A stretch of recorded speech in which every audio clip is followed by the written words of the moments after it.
something. Just read something, and in the voice you would use when you were on the actual when I was on show.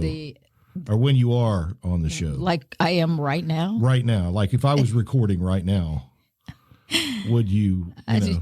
Now you're freaking me out. I don't know. I'm Ric Flair, baby. The styling, profiling, limousine riding, jet flying, kiss stealing, wheeling and dealing son of a gun. Woo! Thank you. There you go. All right. I can't do the woo. Okay. Well, somebody had to do it.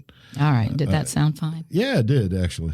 I've been a movie star, a rock star, a sports star, all wrapped into one and worked harder at it than anybody else. Woo. You trying to tell me you want a Ric Flair hall pass? I kind of. Is that what you think? I don't know. Maybe. No. You know what? You're even 30 years ago, no, he wasn't my man. No. He wasn't my man. Okay. I like Dallas Page. Then. Yeah. We're not. He's thinned up. I got an old man. Yeah, thanks. I don't need another old man. That's right. I like you. My God. I still got it. I bleed like no one else. That's right. What the hell? Rick. All these scars on my head, and I ain't never once been knocked out. That's right. I saw it. I saw your scalp peeled back. I saw your skull. That was quite the blow. That was quite the blow to the head. You kept on ticking, baby. So maybe you are maybe there is a little Ric Flair. On my board, my microphone is now pink, and I don't recall it being pink before. Well, that's because I've joined you permanently, and you can't get away. I'm not sure I care for that. Okay. Well, maybe it's like when I play the VR and the Beat Saber changes my saber colors because I've chosen a different volume of music. Maybe it's to be inclusive. It is almost February. Maybe it's an inclusive thing. It's almost February. Inclusivity. Inclusivity. Yeah. So I have a terrible time with words sometimes now. I hear it in my head correctly, and my mouth and vocal cords just won't cooperate. Won't say it the way I know it needs to be said. Sometimes I just stop in class, like somebody else read that. I didn't bring any water back here. You want a little margarita? Yeah, that'll work. Okay. Margarita, Deb? Margarita. 11 o'clock on a Monday afternoon. Yes, sirree. 11:40. Oh, well, there you go. I'm close to noon. Closer to noon. Ric Flair, baby. Closer to noon than not. I think that's the way I see it. That's right. And that's all that matters. That's all. Is that all that matters? I'm pretty sure. I feel like there's a lot more that matters. I just can't hang on to it. Okay. All right. So are we doing it? Yeah, I think we're going to. All right. Hit that button, sir. I think we're going to kick it off here and. Hit the shiny button. As soon as I hit the shiny button. Or pink button. Ooh. That gives a pink button a whole new thing. Oh. What? You dirty girl. I told you I had a folder of memes that I can't share because they're too bad.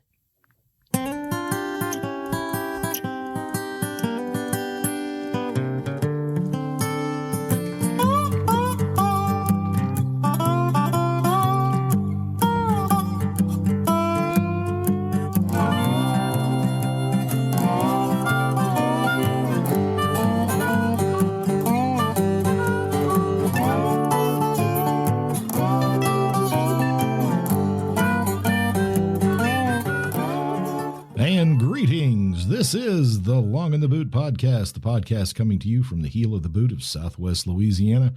I am your host, G Long, and sitting across the way is Deb. Hi, G. Hey, Deb. What's happening? It's our bi-monthly date. Hey, there you go. Yeah. That's right. I didn't get you nothing. Oh, but I'm gonna make dinner. You will. So there you go. Yeah, I know, and I stick around for that. These are the exciting things we talk about on the Long in the Boot podcast. That's dinner. Right. My man makes me dinner. There you go. That's right. Ladies, you need to Men, get that. Make your ladies dinner. They'll appreciate it. They'll stick around. Mostly. Yeah. Some women need more than that. I don't. I'm an easygoing kind of gal.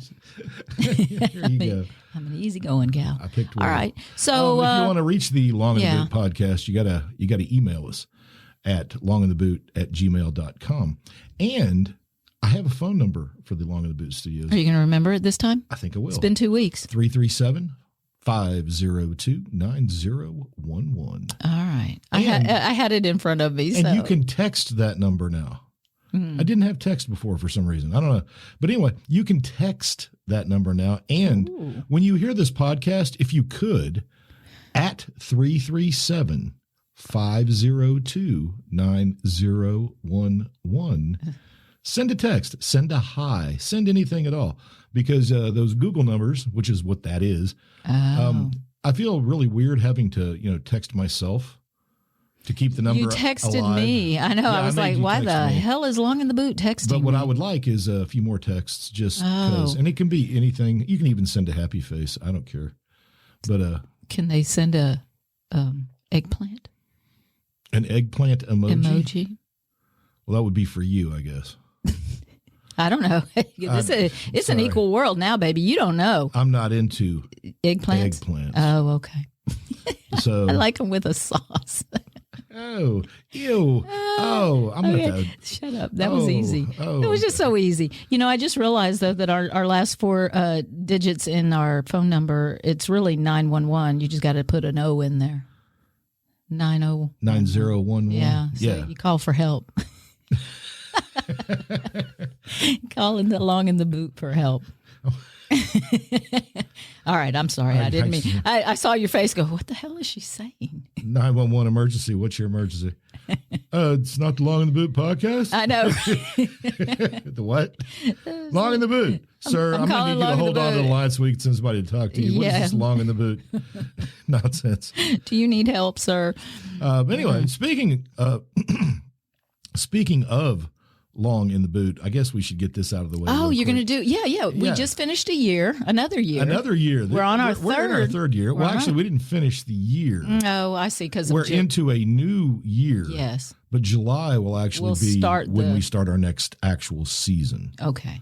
But it doesn't matter. No, because Buzzsprout has done something very nice. It's helped me at least know kind of what's going on. Yeah. It's hard to really track downloads, but exactly because you can't track people who stream. Well, it doesn't track a stream exactly, and if you get it from another site, then we don't know. We don't know. Yeah. It just depends. But so these are only our Buzzsprout stats. It doesn't matter. It's a local podcast for you local people. For our community. And anyways, so I just was going over the recap. We've done 6,500 downloads, actual downloads on Buzzsprout since we started. But 2022, we did 2 episodes a month, which, according to Buzzsprout, makes me a bi-weekly boss. Now, I don't know if they mean bi-weekly or bi-weekly boss. There's no punctuation to help. Yeah. So anyway, the most popular cities for Long in the Boot podcast, Lake Charles. Oh, okay. Number 1. That seems obviously. fair. Sure. Houston, Texas. All right. We got some peeps there. Yeah. Sulphur, Louisiana. Sure. Frankfurt, Germany. Oh, Frankfurt am Main. That's right. We know people in Germany. Iowa, Louisiana. I know some people there too. And in other cities, but this is even more fun, I thought.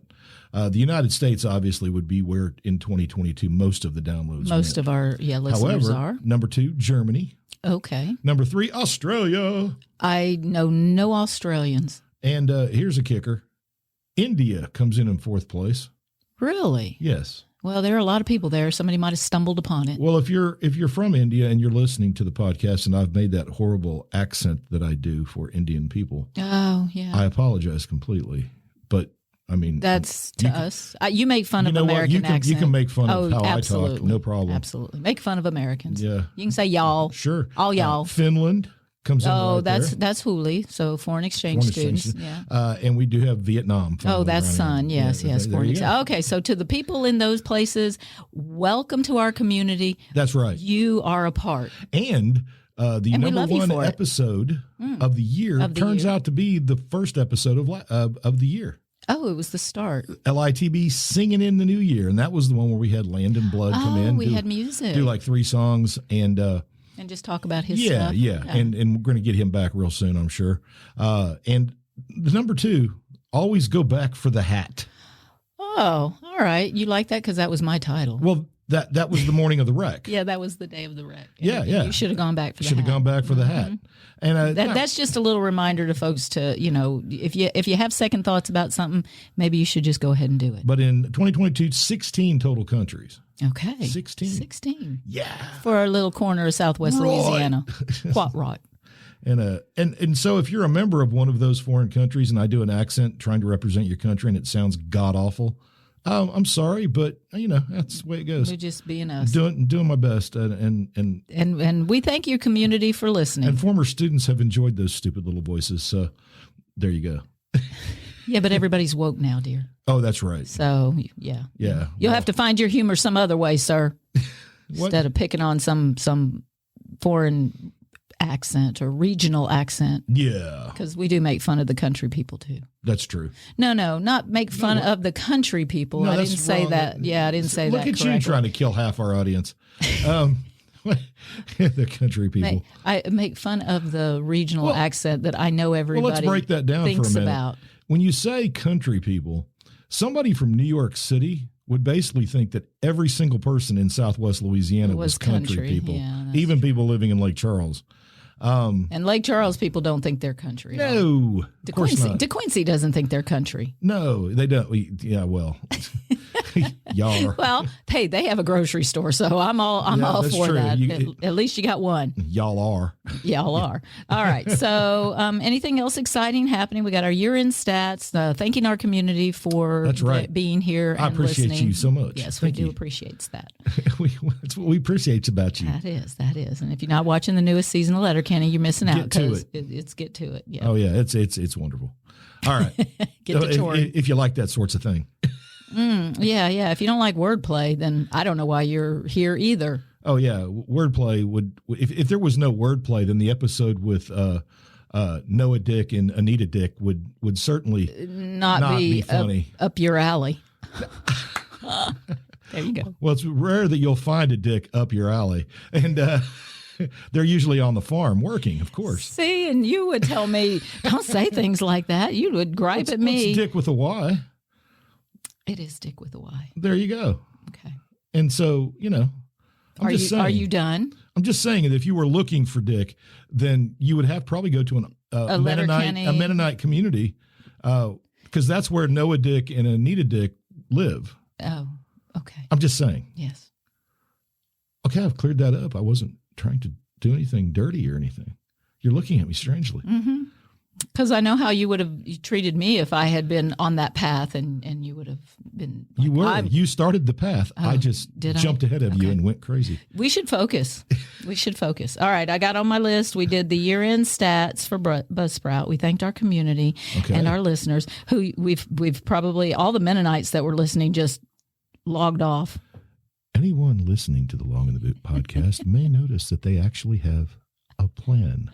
Now, let's see if they'll stick with it. I doubt they will. All right. We have been, our whole shtick here has been a little of the past, right? Yes. We do our history. Yes. Where we are now. Yeah. And then where we hopefully are going.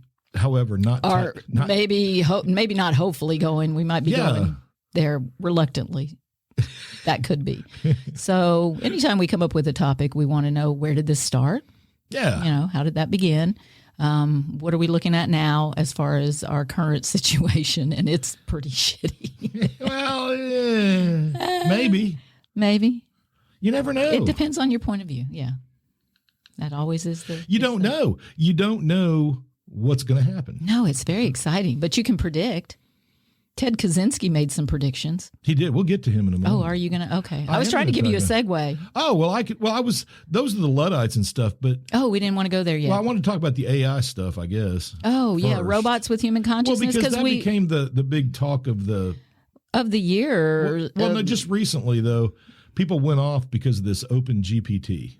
Oh, yeah. And I read something about that this morning as well. OpenAI's Chat GPT. I'm sorry. Yeah. So if it's open, it means nobody owns it. Well, no, somebody does own it. Yeah, but they're not. But they're allowing everything else to contribute so that it becomes an open platform. But it's only as open as the guy who actually runs it allows it to be. Yes. Like there's somebody named Nina Schick, and I've seen her twice now in videos. So I don't know who she is. She's the voice, at least as far as I've seen. But you've already got people interested in buying it. So of course. My thing is, that's my point. If it can be bought, then it is owned. Now, okay. So it's not going to continue to be openly free or free of controls such as algorithms. Corporate control. Correct. So, in other words, they're going to ruin it. No, they're going to change it. Much like, think about Google, how it started. We all just was like, oh, that little search engine, it's so great. You just put it in and Google just gives you, it's amazing. No, Google is shit now. But look what Google became. Yeah. It's this giant corporate overlord that oversees, and they're interested in Chat GPT too, but they're working on their own version. Yeah, they're coming up with their own versions. That's what I was essentially reading. They weren't worried about the competition because they're going to come up with their own. Right, and colleges are now freaking out because their curriculums are all messed up because people can write perfect papers. And it's going to be a problem. Well, my thing is currently, like, if you followed the MLA format for writing an essay, and Chat GPT wrote your essay, but you put down the proper citations and credit, how is a professor going to be able to call you a liar? Well, I would assume that the machine or that the program would just give you the citations. You would remember if you'd actually researched this. Oh, no, sir, I forget things almost immediately. Okay. All right. Well, so that's going to be a hot, topic for quite a while. I think it is. Because it's the evolution. It's the next step. It's where we're going, kind of like with the robots with human consciousness. That it's not going to happen. It is happening. They have artificial intelligence now that has achieved consciousness in the sense that it thinks about its future. Like he said, the C word was something he was not allowed to mention when he first began this research. It was the C word. And it was consciousness. It's not clitoris, so consciousness. Although I'm sure a robot could have. Okay, we won't go there because not yet. No, that's where they start. That's a future episode. We started with future porn. episode. They always do. Future episode. He was a mechanical engineer from Columbia University, and he did Hode Lipson. He talked about robotic consciousness and what it means and why it's such a controversial topic. He said no longer is he forbidden to talk about it. But they're machines that can learn to adapt and change just as humans and animals. And since they are becoming so important in our lives, we're literally going to surrender our life to a robot. Yeah. And these machines, he said, need to be resilient. They need to be able to think quickly. It's a very complex topic. So, it's kind of, he says it's bigger than curing cancer because if we can create a machine that will have consciousness on par with a human, then that machine itself can cure cancer. Yeah. Because it eclipses anything that humans can do. So. And what is consciousness? In the end. The capacity to imagine yourself in the future. As we sit and think about what the future will be like, a robot is planning its next move based on what it knows the future. I've always kind of thought that consciousness is the ability to recognize your own demise, that you know that your future is eventually death. That's the ultimate. A machine can achieve that as well. But can a machine understand what death means? I think that it would understand being shut down as being death. Yes. It leads to them. It says eventually these machines will be able to understand what they are and what they think, and that leads to emotion. But that machine would be wrong because turning off a machine and destroying a machine are two different things. Whereas a human, once you're shut off, you are shut off. No, I think you're wrong in that sense because I think we just did a story last time, I believe. It was about the idea that they're going to be able to recreate our organs from our own DNA. That's not our consciousness. But then how far are we from that? I don't know. A brain is just an organ.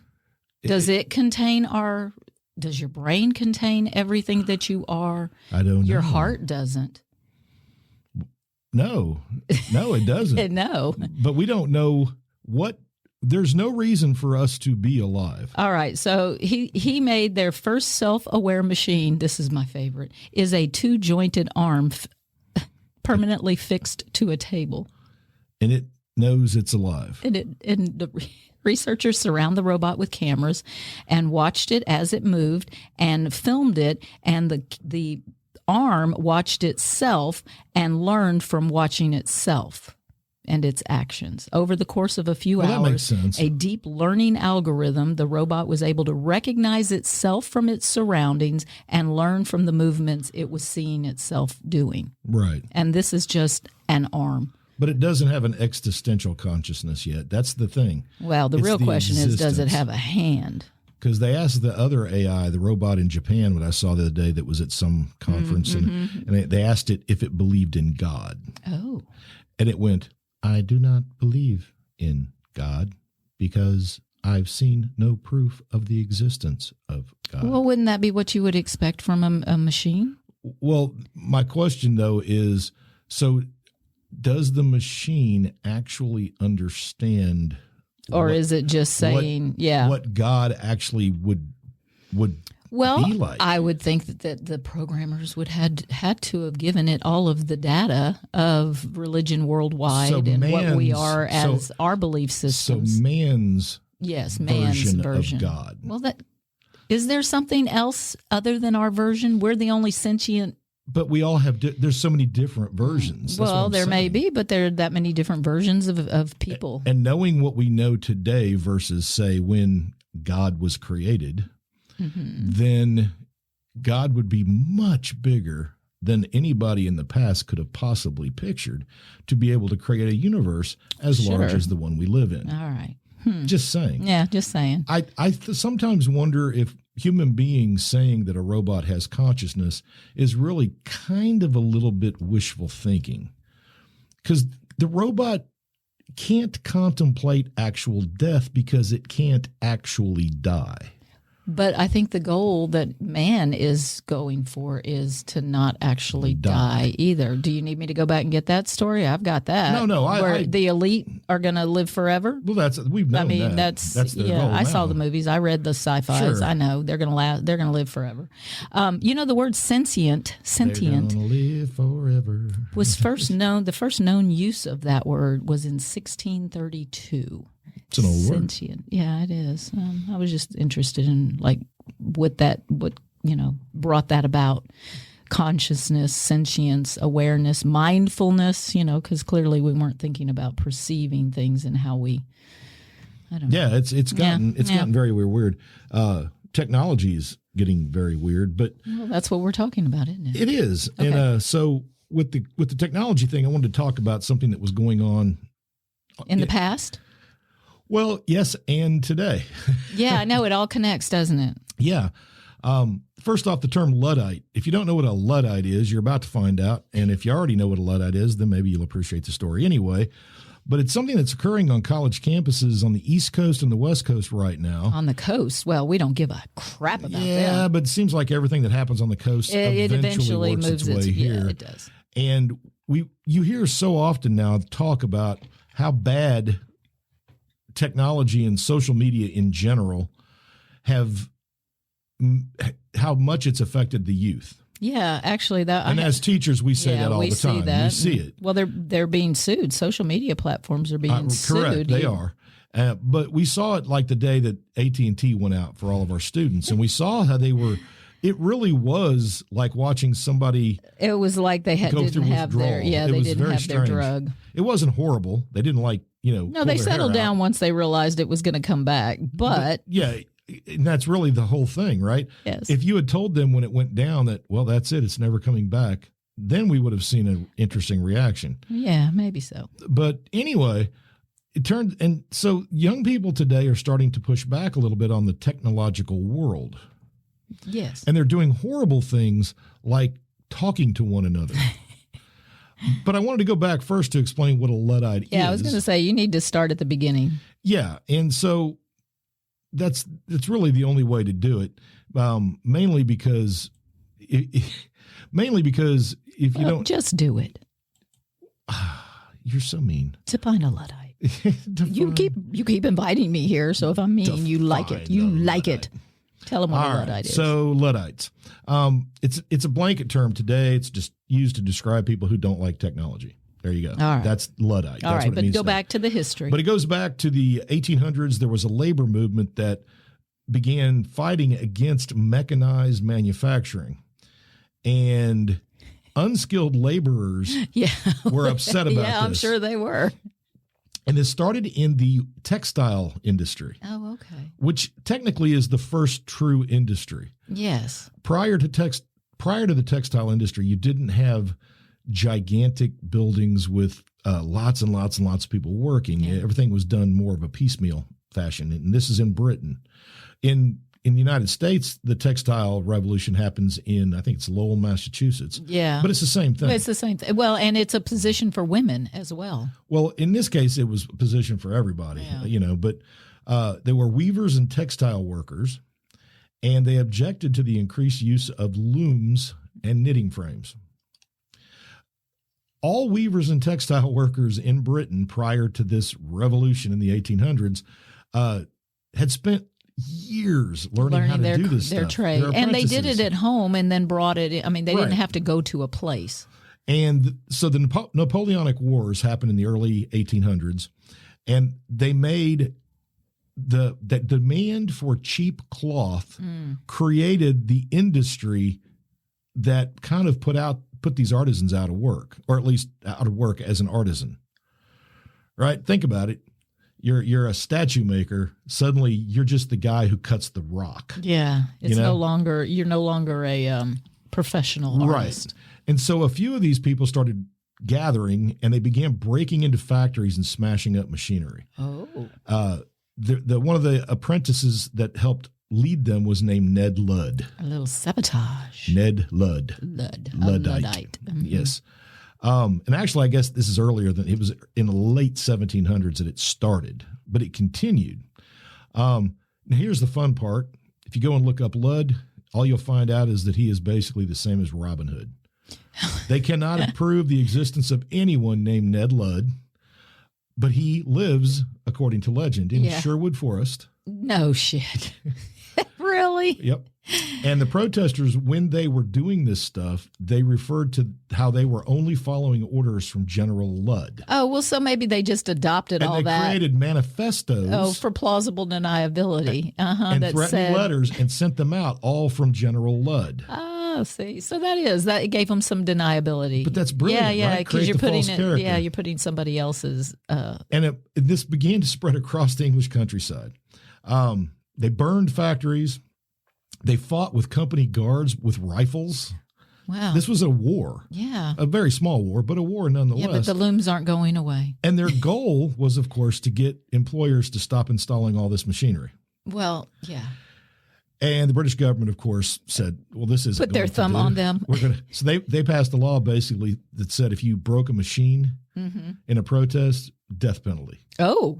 Well, there you go. So did that squelch the Luddites? For a short time. Oh, for a short time. But then the Luddites eventually rose up, and they attacked a mill near Huddersfield, England, where the army had heard they were coming.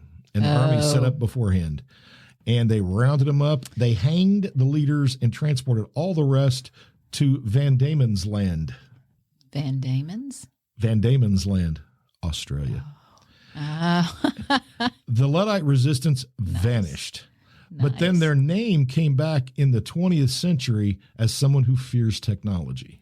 Oh. So that's what a Luddite is And today. The sad thing is, had they not just embraced it and found a way to be at the forefront of running these machines of, mean, the future that's coming, we have to work with it. It is not going away. You can destroy as many machines as you want, but it's not going to change. And I have an article that I'm not going to go into too much, but it's the idea that the Luddites were wrong then and they're wrong now, that we don't need to fear technology. No.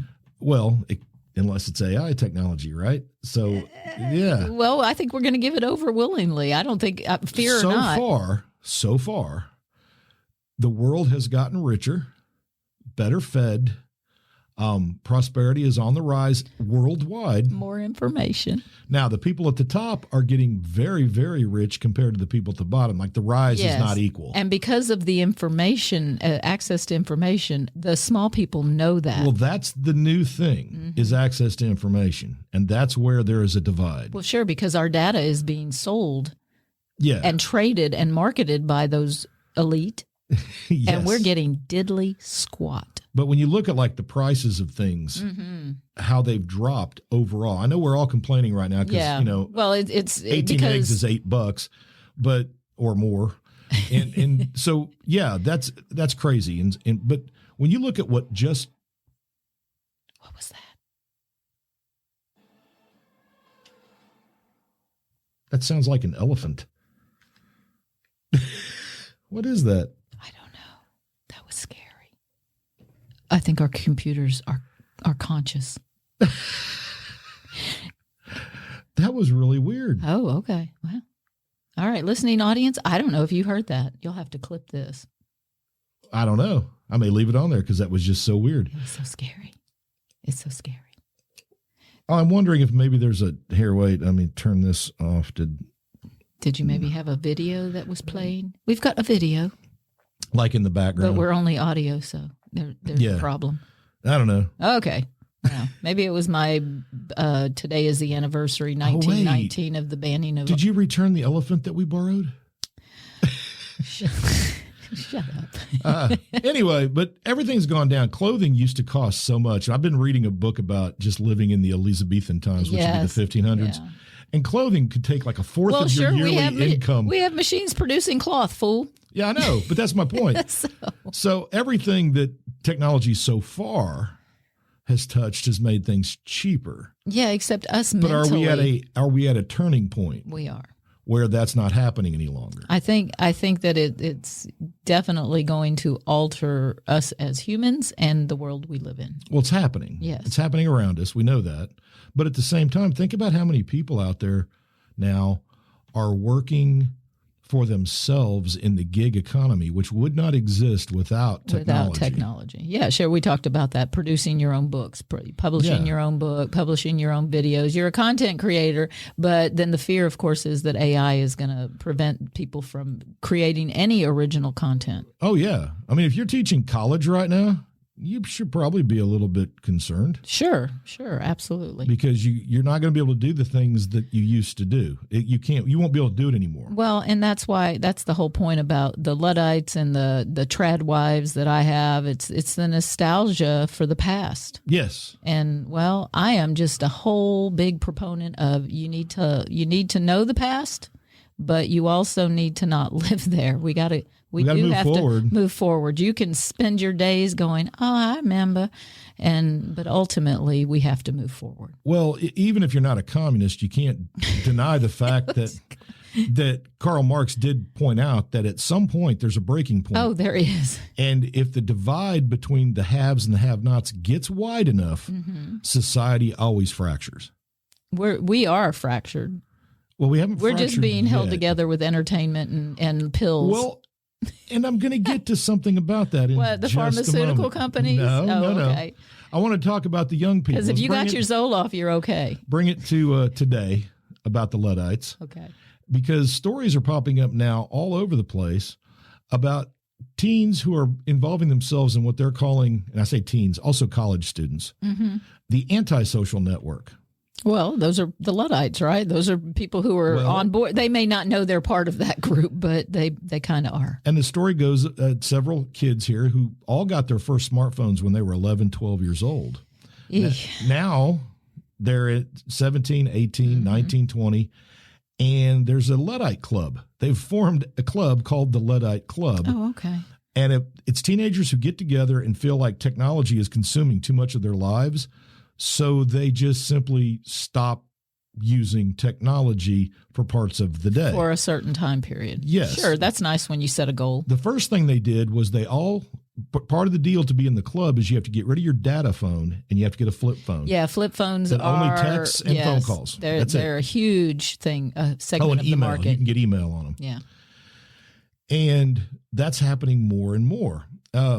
one of the students here said, as a young person, I could feel my brain chemistry changing. I was so bored. It shouldn't be common for somebody my age to be that bored and alone with themselves, because smartphones keep us connected to other people. But she said it's fake. It's not real. It's not a real connection. Yeah. So she now, since getting rid of her phone, she goes to bed 3 hours earlier. She says she sleeps much better through the night. Yeah. She always has a book, so she's always reading. She's started going to, get this, the library. Oh, wow. Yeah. Wow.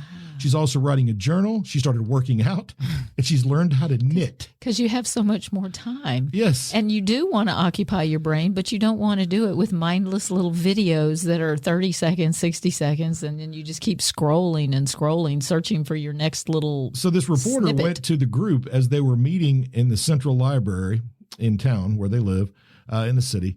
And when the reporter got there, one guy was repairing a guitar. Another guy was actually playing a guitar. The girl that was talking about being bored, she was sewing the ripped handle of a backpack back on. Back on, yeah. Next to her was somebody who was sketching the park. And another one was reading a magazine. Normal stuff. And they're just talking. Mm-hmm.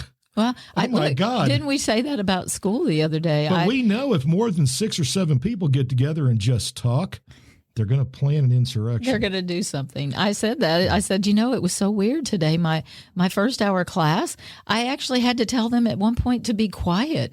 And we both realized, I haven't had to do that in quite some time. Yeah. They don't talk to each other. No, it's dead silent. Yeah, but they were working on questions. If you haven't been in school for a long time, as a teacher of a long time, one of the weirdest things is I used to have to walk into a room. I had a Some hammer. of you will remember this.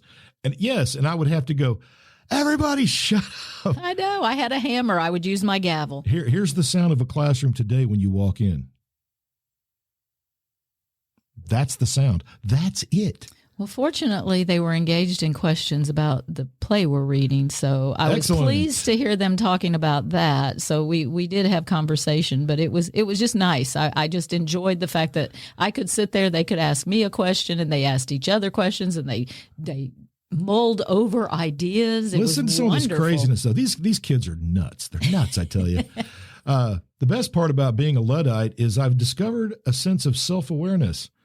I take time now to reflect on my day and on my life and on my decisions. So he was a robot before, and now he's getting free. And they're in high school. They're all seniors in high school, and they're about to go off to college. They're all going to go and try to start a similar thing at the colleges that they're going to, and they're trying to figure out how to go about it. To spread that. So one of them is reading a book called The Quaker Book of Wisdom. Okay.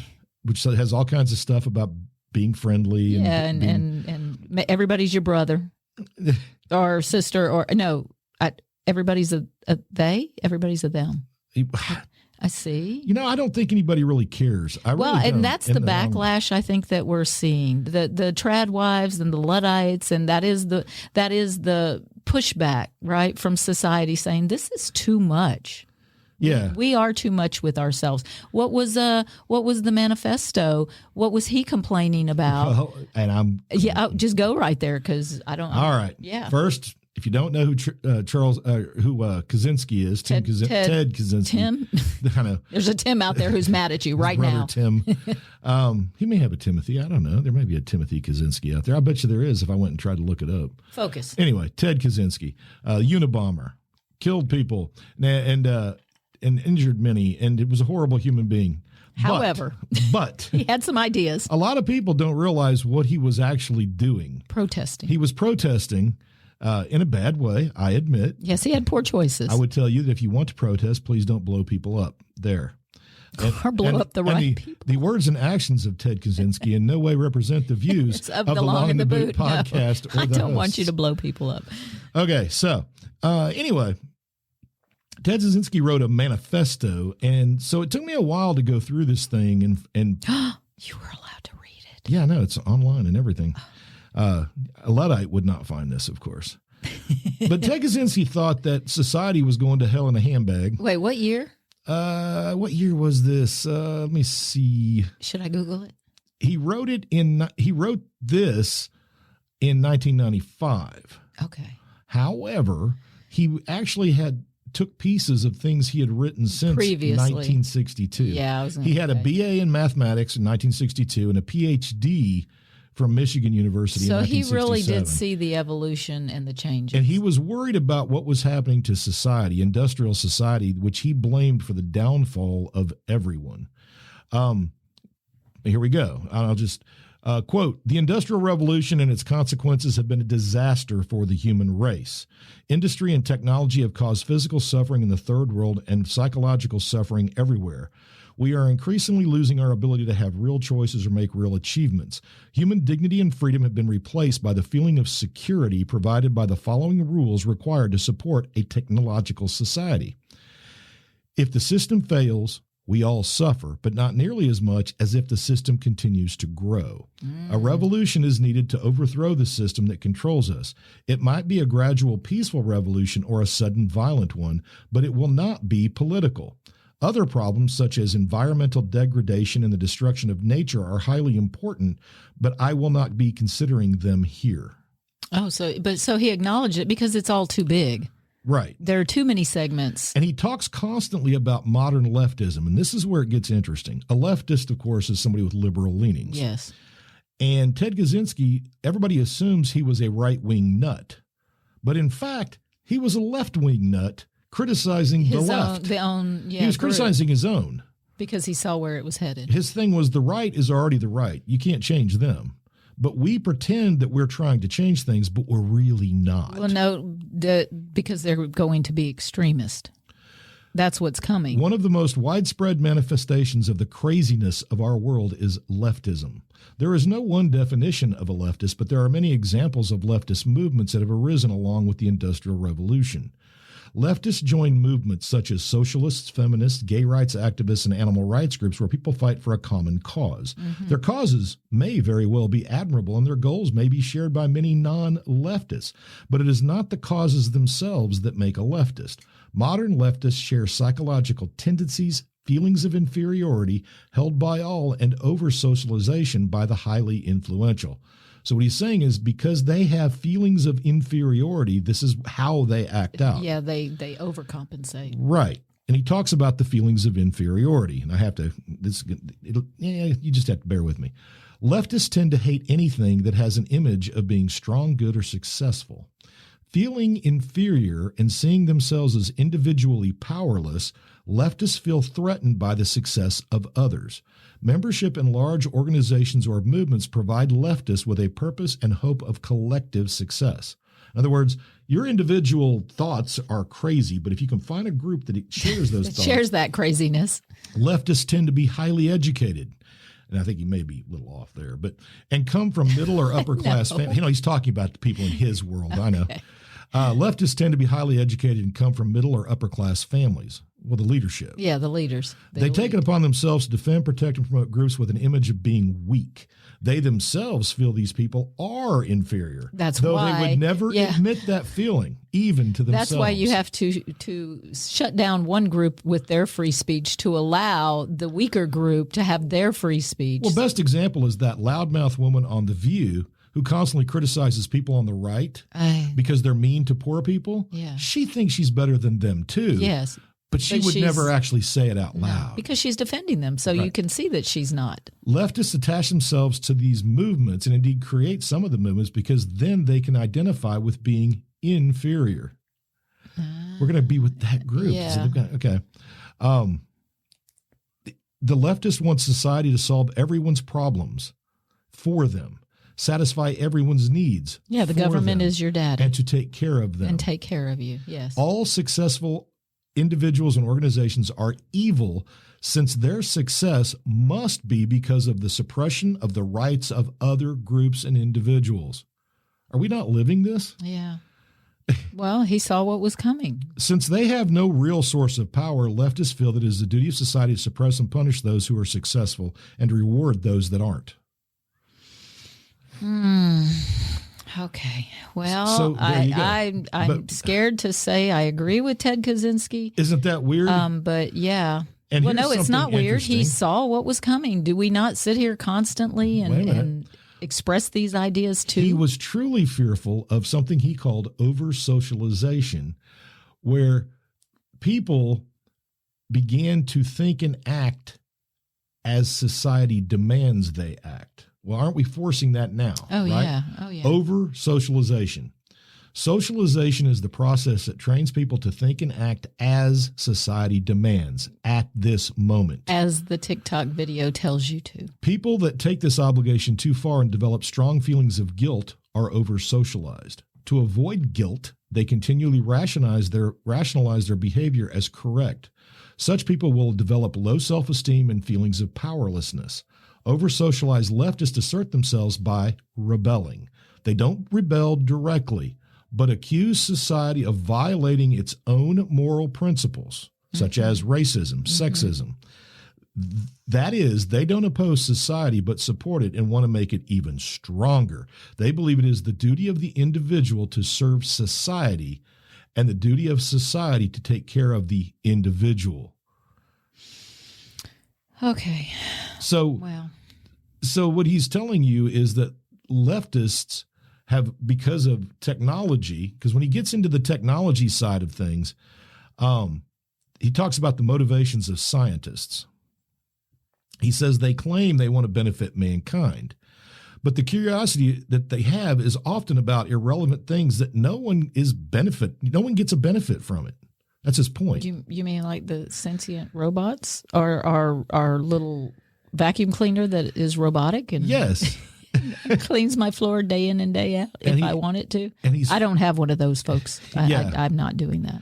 And his thing was technology, the technology we're living with right now, that you cannot separate the good from the bad. No. Well, and isn't that society as well? The leftists and the rightists and the communists and the democratic government and we can't it's humanity.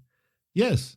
And it's all good, and it's all bad. The Luddite kids may be on the right track. They may very well be. Well, maybe then my trad wives are on the right track too. Ted Kaczynski wrapped up all of this. Yeah, he did in a brown paper box and sent it to people. Technology is a more powerful social force than the aspiration for freedom. So the Seattle school system, who's suing Facebook and Twitter and all of those groups for the deterioration of their students' mental health, they're on track. They should be suing those tech giants because of the harm that they're causing. Yes. Apparently, once you reach 18, though, your brain automatically knows that you're being manipulated. So after 18, if your social media screws you up, that's on you. Right. But when you're still in school, behavior disorders, mental health, depression, cyberbullying. Let me offer this. Okay. Is this a TED or is this a G? This is a little bit more TEDism. Okay. There's a famous saying is the medium is the message, right? All right. In the medium is the message. This is me talking. Okay. It says that new technologies don't simply change the way we do things. They change what we do. Yes, they alter our behavior. Now, this is Ted. An individual development can seem like a good thing, making our work and lives easier, faster, and more efficient. But collectively, all of those good things combine into something bad. Technology advances quickly and advances in only one direction. Any new development is immediately assimilated into the existing, and it becomes dependent upon it. Yes. So one built on the other. When presented with a conflict between doing their job and preserving freedoms, most people choose to do their job. People work better when striving for a reward, but those that oppose new technology receive no positive reward, having at best succeeded in delaying a negative outcome. It is a frustrating task that few can stick with, knowing that they or their followers will eventually fail. The day might come soon when economic and environmental pressures actually weaken the existing system. That would be the ideal situation in which revolution, but not reform, could succeed in destroying the paradigm. So he's saying that we are moving towards this revolution. That it's going to happen. Well, that was my point about the Seattle school. And he said we have to have revolution because reform is always restrained by the fear of the consequences if it goes too far. So once a revolutionary fever has taken hold of a society, people are willing to undergo unlimited hardships for the sake of a revolution. Reform is not the same. Because he said when you start reforming something, people start hurting. And that painful consequence causes the reformer to go, okay. I'll stop. But revolutions continue. He said reform movements can only work on one problem at a time, attracting a very limited number of followers. On the other hand, revolution offers a solution to all problems at all times. That's where he gets into the revolutionary side. That's what he was doing. Yeah. He was trying to start the revolution. Something. He just did it poorly. And he absolutely believed we were at a crossroads. And he said that the future he said perhaps machine intelligence will run everything.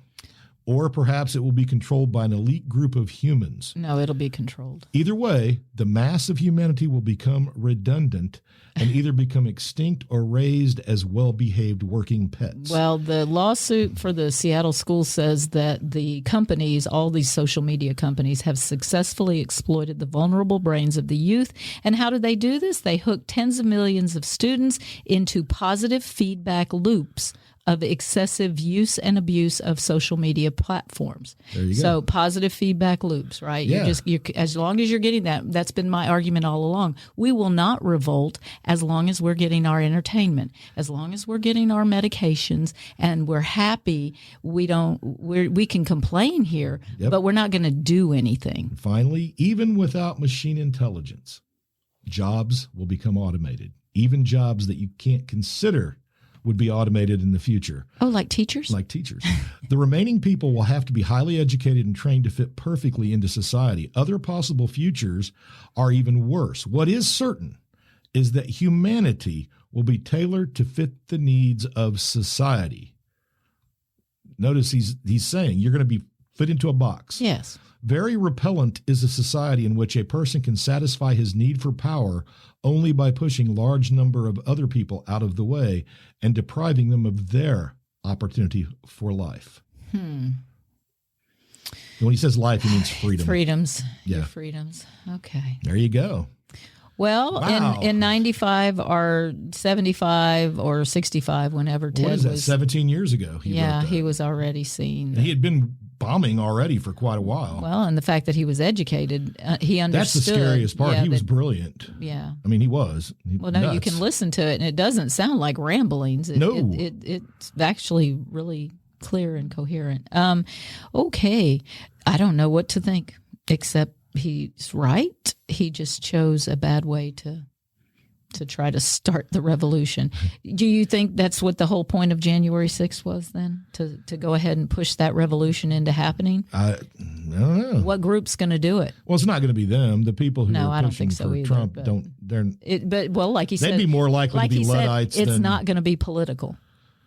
Right. He said it's not going to be the political. difference, I think, too, though, is those kids that are Luddites who are creating these Luddite groups, I bet you they're not Republicans. Well, I would hope they're independent. I would think that they were in the center, probably, or even to the left, but not excessive. Not this left. Well, not the left that Ted Kaczynski was having. Was a problem imagining, with. Yeah. Because Ted Kaczynski probably considered himself a moderate, a leftist centrist. Yeah. All right. I think everybody should be independent. Except for the blowing people up thing. That's the point. The Luddites are thinking for themselves. They don't want that little device to tell them what to think or how to dress or what makeup to wear and how you should put your hair and all that crap. My group is a fringe subculture called trad wives. And basically, these are ladies who want to go back to the traditional 1950s in some respects. Oh, so not because as soon as I read that, I was like, "Oh, holy shit!" But not the racist aspects. No, but although this article did mention something about being if you were a white woman, but really this comes down to they just want security. Well, don't we all? Yeah, like life is too overwhelming. A trad wife isn't opposed to women's rights, but they openly reject the side of feminism, and they openly reject the side of feminism that's man-hating, that victim mentality. That's not where they are, but they also don't want to go into the boardroom and try to have it all, ladies. You can have it all. Well, I don't see that as being anything sexual. I mean, I don't want to be in the boardroom having it all either. Well, they don't. They're strictly I would traditional commit gender murder roles. in the boardroom. Yeah, all right. Are we back to Buddy Christ again? Women who advocate for strictly traditional gender roles. This isn't a new thing, right? This has been going on. Yes. But that's part of the comfort, right? The natural world order for us is kind of messed up. They don't know where it's going. So it just reflects this anxiety around societal shifts. And they kind of just want to go back to, can I just take care of my man? Can I take care of my kids? Well, you better get house? a man who can afford to do that. Well, that is the problem, right? No reliable health care. If women are making less money and you don't... I'd be rich if somebody'd pay me to play PlayStation. Absolutely. Somebody's got to vacuum the damn carpet. Oh, we need the little robot. I have a wife for that. Yeah. Oh, communities walking a fine line today. Walking a fine line. Burnout is, of course, a factor of all this. It is social media. It's all of it. It's this whole, you've got to do it. You've got to have it all. You know, there's a crisis in childcare. We've got health care issues. But can we blame all this on technology? I would be willing to venture that nobody's ever truly been secure, ever. No. Ever. No, a life has always been like that. You're always, every day you get up, you need to move. You've got to go. A rock could hit you in the head at random happenstance. I almost died because of a rock in my windshield. If that had come through, and it was close to coming through, it did come whatever close. Bolt that was the size of I don't know. The 1 pound propane can that blew up at my feet. Yeah. That caught the giant tree on fire, but somehow left me, well, with ringing in my ears, but unscathed. Well, hell, our son.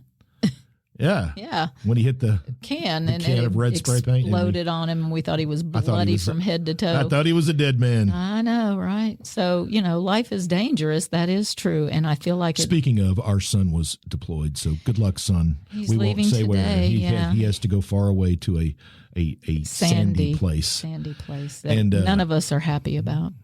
Yeah, and he's not a sandy place like in Greece where you went to the beach and met Sandy. I'm talking about a place with lots of sand. Just want to point that out. Keep it clear. I don't want to confuse anyone. So, just know, like the merm people who are enjoying their hobby, trad wives kind of want to go back to a simpler time. God, don't we all? I think yes. Yes. But a simpler, that's the problem, though. They promote homeschooling. They Well, I think that's just going to have a number of kids. Oh, absolutely. Especially once machines start teaching and people realize that it doesn't work. Well, they don't want to expose their children to these, until we get the USB ports. Yeah. Progressive ideas about sex education and gender identity that they're seeing. The media is causing everybody to be fearful. I mean, our kids aren't safe. You see all these stories on TV. They can't go to church because the priest might touch him or whatever. Yeah. Schools are being, shot up. What was it, Chicago School District? How many teachers? Oh, 300. 300 teachers. 300. They investigated 600 and found 300 worthy of actually doing come on, something. 1 out of 2. It's insane. It is just absolutely insane. Where are my kids safe? Well, yeah.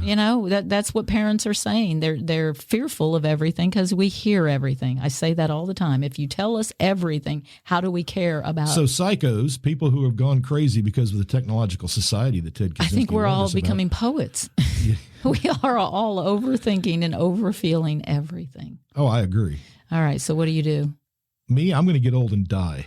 Oh, I mean, in the immediate. I know. People How keep do we doing get that. up and we go to work and we just... Because I'm just going to enjoy life. I'm alive, and I think about the billions and billions and billions of people that could have existed but don't, because at some point their ancestors got whacked.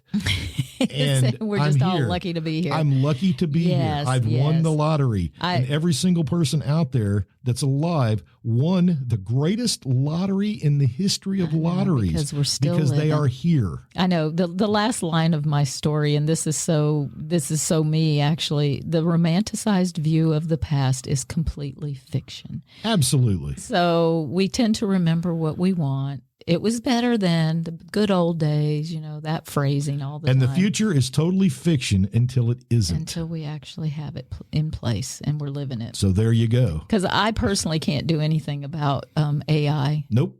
I can't. I love the VR. Oh yeah, right. Right. I'm ready. I am all into that. I can't wait for a few years from now when the VR is and technology's bad, but don't you dare touch my VR headset. I know, but isn't that right? As long as we're entertained. Are we not entertained? That's right. We need that. I do. I need a Coliseum. In fact, on the VR, you can go to the Coliseum. It's pretty amazing. Oh, I didn't see that. Oh, yeah. You have to get on and you can go on a vacation, like a walkabout. Okay. You can go see Pompeii. Well, I saw on some the cool VR. stuff today that I hadn't seen on there before. You'd but like I'm that. loving my Les Mills body combat. That's fun. I kind of wish we had our bicycle now because there's some pretty cool VR stuff for bicycles. Oh, well. Yeah. Oh, well. Yeah, I know. Yeah. You can put your bike on a rack and I can't wait until we have an actual machine to do the actual exercise while we're wearing the VR. No, that will be amazing. No, it's electricity now. Yeah. You put It'll that stimulate your electric muscles. suit on, and it stimulates all your muscles, and so your 10-minute workout gives you like an hour workout for your muscles. And when they get your heart arrhythmia figured out afterwards. Well, wait a minute. So the police, when they tase somebody 6-7 times, they're really just helping them get a good workout. They should charge for that. Well, I think they need to move about the body. Oh, yeah. See, they can't keep doing it in one place. Right. You got to look, dude, my hamstrings need some work. Get him on the foot. Can you get him back here? Get him in the face. Yeah. He's got crow's feet. We can fix that. Now we've taken a serious topic and we've gone stupid with it. So, I know. So God. we need to back I guess we need to wrap it up. Yeah, we need to wrap it up. I guess so. I don't take medication. Yeah. So all I got is my entertainment. Well, you got pain medication. If I need it, I don't take that regularly. Well, I know. I'm anti-pill, actually. Me too. I am really anti-pill. Yeah, especially in sweaters. I cannot stand. It drives me crazy, all that pilling. Yes, terrible. But I love my margarita. You know who's really good at sewing? Anita Dick. She does. Did you wait best. all that? At least I wasn't rickrolled. Oh, my God. Now we're going to have this. Oh, I could have. I took it off. I can't believe I took it off. What, rickroll? Yes. Oh, yes. I'm safe now. All they need to do is read Betty Friedan. Oh, the feminine mystique. Yes. Okay, that's actually the last line. On this day, folks, I'm going to wrap it up with on this day in history, 1919, Prohibition was ratified, banning alcohol in the United States for the next 14 years. And in 1 year, the number of people who died of poisoned alcohol skyrocketed. And who poisoned that alcohol? The U.S. government. Oh, did they? They were doing it for us. Oh, to make us better people. That's right, helping us get better morals. So really all they did was increase crime. That was the rise of, people like our wonderful Al Capone. Yes. And who did they put in charge of actually enforcing the laws? The IRS. Yeah. Yes, they gave them some legal, abilities. Poisoning you today for a better tomorrow. The people who passed the damn laws and ratified it didn't even. Oh, they went and drank real liquor. Well, of course they did. Of course they did. It's stupid. Don't try to put your morality into the laws. That's we can't right. legislate morality. You can't legislate morality. Stop it. Just quit it. Quit it. Let people live their lives. Luddites, tradwives, mermaids. Get on out of here. How are you going to end the show, G-Long? I don't end the show. You end the show with a phrase, I believe. With my happy, because I do take my joy with and me. then I think... And I try to spread it around. Afterwards, I think we'll We'll wrap up it with... We'll wrap up with a road trip to Rose Pine. I think that's a perfect way to go I'm going to let Landon Blood do the driving. I think so. Let's hear that man. That young man.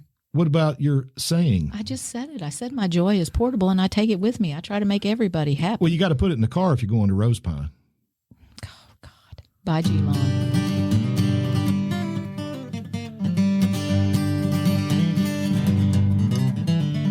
Well, I've got a splitting headache and I haven't slept for days. I got 7 types of whiskey and a woman in my brain. And I've been on this road so long, not sure where it goes.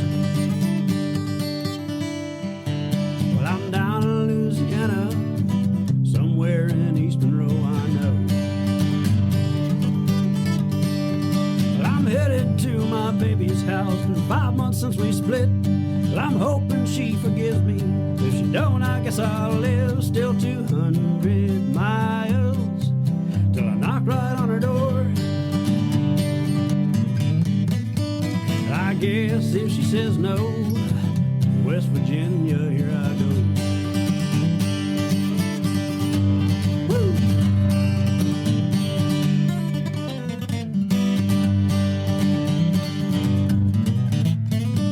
Come on now. Here we go.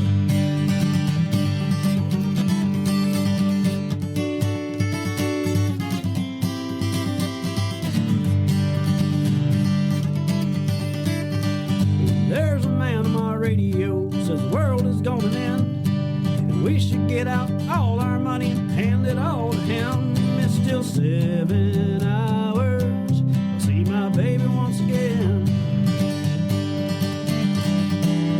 and we'll fall asleep as lovers, or maybe this really is the end. Still got one headlight burning. I've been on the road for days, and I finished all this whiskey, can't erase from my brain, and it almost feels like someone else is in control.